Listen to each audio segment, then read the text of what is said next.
Olá, bem-vinda, bem-vindo a mais uma aula aqui do nosso curso Os Segredos da Premissa da Comédia. Eu resolvi gravar essa aula aqui falando especificamente da jornada do herói em mais detalhes, porque afinal de contas eu falo da jornada do herói cômico, que é o que de fato nos interessa aqui nesse curso. Mas é bom que você saiba a partir de que parâmetro ou de que paradigma o Steve Kaplan está partindo para criar a sua jornada do herói cômico. Então vamos lá a mais essa aula aqui do curso.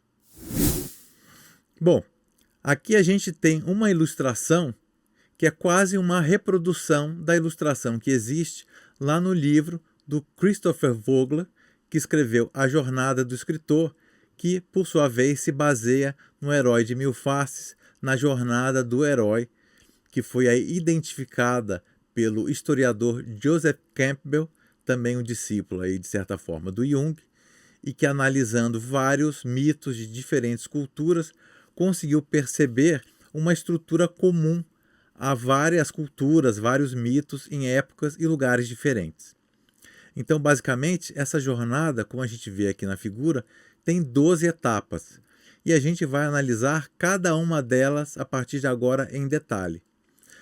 Só falando aqui rapidamente, a gente tem um mundo normal, que você já deve imaginar, é a configuração que mostra quem é a tua protagonista, onde ela vive, quais são as suas falhas, quem são os seus inimigos, quem são os seus amigos, etc. Depois disso nós temos o chamado à aventura, que é quando, de certa maneira, o herói é chamado a ingressar em um mundo especial. E isso acontece quando alguma coisa no seu mundo sai fora do lugar, ou quando o seu mundo é abalado. A partir do chamado à aventura, tem a recusa do chamado, que é quando esse herói começa a debater se ele de fato deve ir ou não em busca de consertar ou restabelecer teu mundo normal. Então ele coloca aí as suas dúvidas, as suas questões, antes de partir de fato para a aventura. A quarta etapa é o encontro com o mentor. O mentor é essa pessoa, essa personagem, das ferramentas ou das armas necessárias para que ele possa partir para a aventura com um mínimo de conhecimento, com um mínimo de recursos para ser bem sucedido na jornada. A quinta etapa é a travessia do primeiro limiar. É quando o herói deixa o primeiro ato e parte para esse mundo novo e desconhecido do segundo ato. É quando ele vai tentar encontrar a solução para os problemas que abalaram seu mundo no primeiro ato. Bom, ao longo dessa jornada, a gente tem aqui a sexta etapa, que são provas, aliados e inimigos. Ou seja, o nosso herói vai passar por provações, por testes, vai conhecer novas personagens que poderão ser seus novos amigos, seus novos aliados ou seus novos inimigos. A sétima etapa é chamada de aproximação da caverna oculta. É quando o herói chega muito próximo de enfrentar um dos seus maiores medos.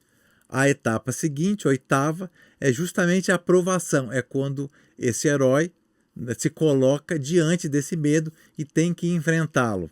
A nona etapa é a recompensa.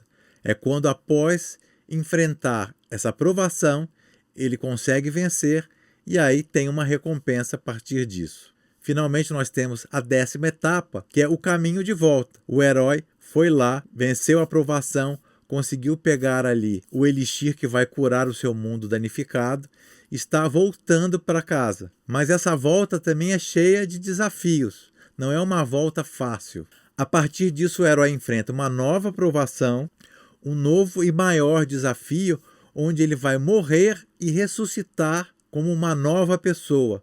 Essa sim, capaz agora de restaurar o seu mundo danificado. A 10ª e última etapa é o retorno com o elixir. Esse herói renovado agora pode, enfim, com tudo que ele aprendeu, transformar ou restaurar o seu mundo novo, que jamais será o mesmo. É um mundo restaurado, é um mundo melhorado. Bom, eu falei aqui rapidamente das 12 etapas, mas vamos ver cada uma delas agora com mais detalhes. Este novo gráfico nada mais é que uma outra forma de ilustrar o gráfico que eu mostrei anteriormente. Vou usar aqui a canetinha. Então, No primeiro ato, que eles chamam de separação, que o Christopher Vogler chama de separação, você tem, como eu já falei, o mundo comum, que é o mundo habitual do seu herói. Depois temos o chamado aventura, a recusa do chamado, ou o herói refletindo sobre esse chamado. O encontro com o mentor, que é esse cara que vai dar aí as ferramentas, as armas especiais para o herói poder enfrentar os desafios que ele vai encontrar no mundo novo. A travessia do limiar, finalmente, quando ele entra no segundo ato. Então, nesse primeiro momento do segundo ato, nós temos o que o Vogler chama de descida. Então, o herói vai conhecer aliados e inimigos e também vai passar por muitas provas ou provações, ou testes ainda.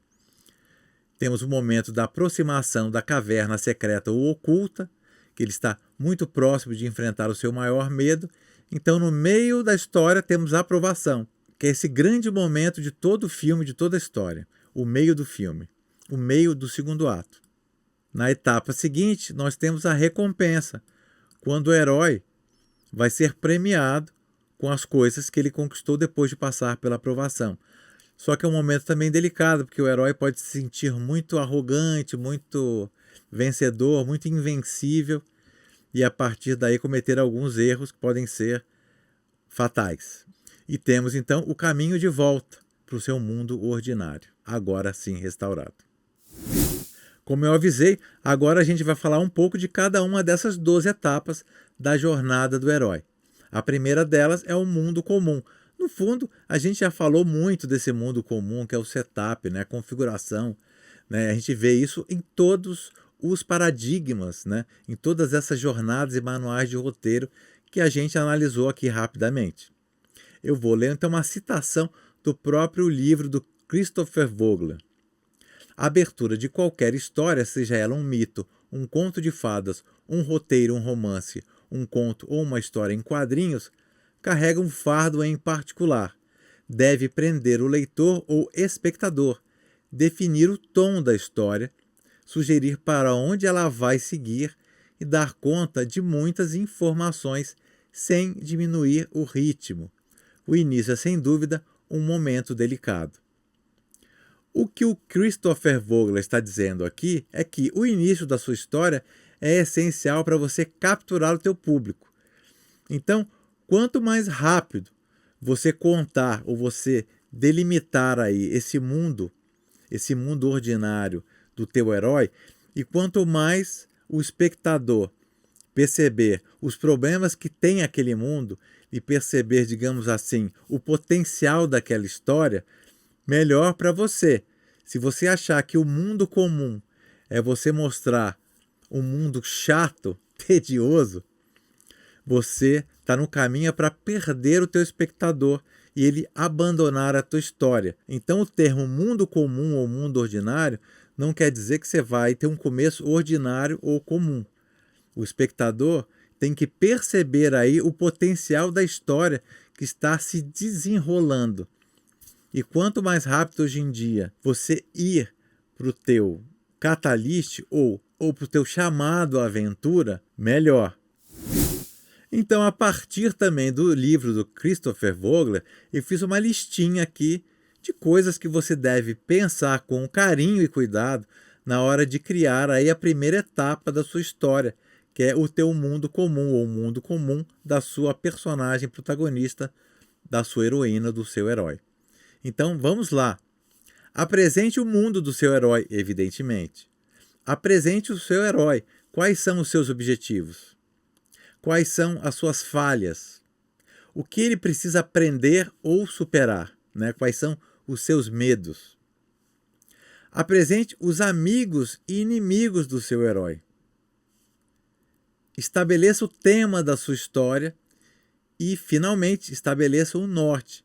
O teu público precisa prever para onde aquela história vai caminhar, ou ele poderá ficar muito frustrado e te abandonar no meio do caminho. Na segunda etapa, nós temos o chamado aventura, que é uma etapa importantíssima na sua história. É onde você, de fato, vai agarrar o público, onde o público vai dizer, nossa, o que vai acontecer agora?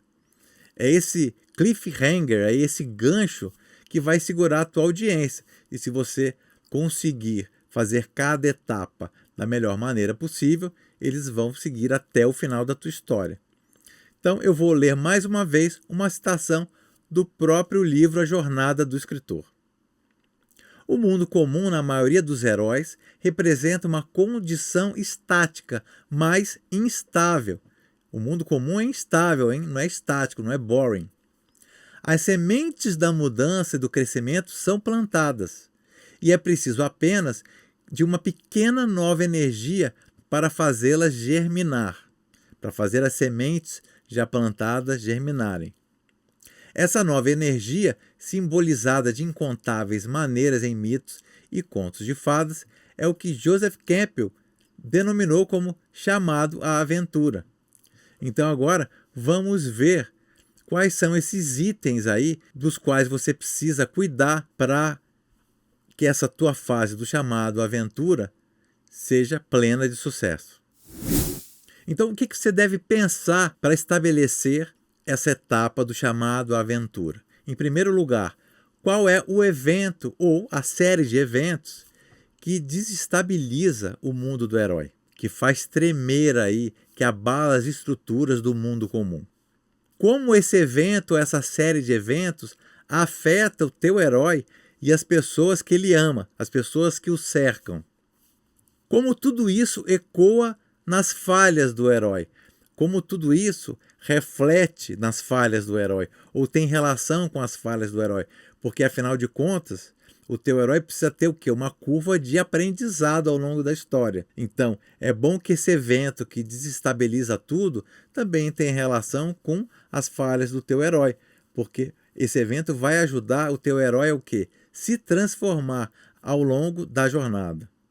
Finalmente, o chamado à aventura é apenas algo externo? É apenas um evento externo? Ou tem relação com algum conflito interior do seu herói? É mais ou menos um desdobramento da pergunta anterior que eu já havia feito. Então é isso, pense nisso e a partir dessas perguntas principais, comece a desenvolver o chamado à aventura aí da jornada do herói.